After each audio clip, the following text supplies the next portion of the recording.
আসসালামু আলাইকুম everyone, welcome back to my channel. আজকে নতুন আরেকটি রেসিপি নিয়ে চলে আসলাম, ডাটা দিয়ে রুই মাছের রেসিপি। প্রথমে একটি কড়াইতে পর্যাপ্ত পরিমাণ রান্নার তেল দিয়ে আগে থেকে মেখে রাখা মাছগুলো দিয়ে দিব। মাছগুলোতে লবণ হলুদ দিয়ে ভালো মতো মেখে রেখেছিলাম আগেই।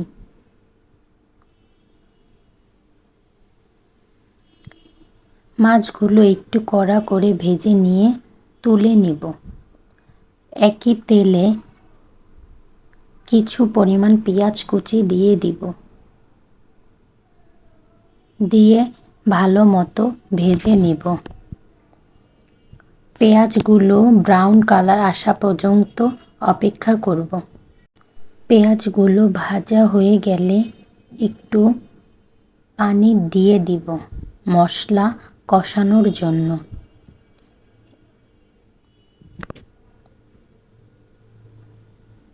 এবার এক এক করে গুঁড়া মশলা দিয়ে দিব।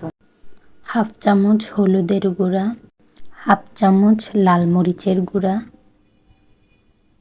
হাফ চামচ ধনিয়ার গুঁড়া ও স্বাদ মতো লবণ দিয়ে ভালো মতো মশলাটি কষিয়ে নিব, যতক্ষণ পর্যন্ত মশলা থেকে কাঁচা গন্ধ দূর না হয়ে যায়।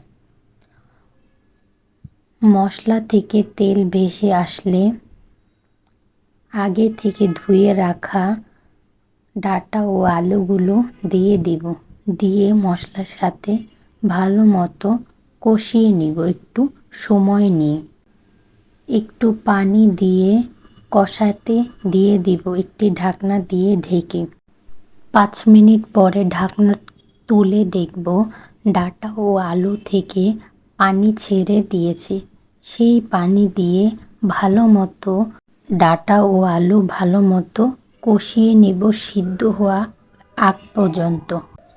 যখন ডাটা থেকে তেল ভেসে উঠবে তখন ঝোলের পানি দিয়ে দিব পরিমাণ মতো।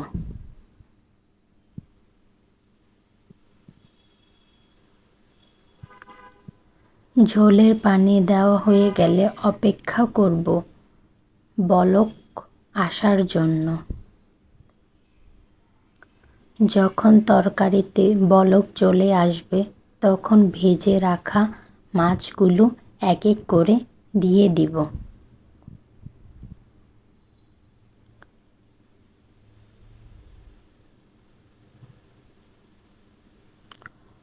মাছগুলো দেওয়া হয়ে গেলে 5 মিনিট অপেক্ষা করব।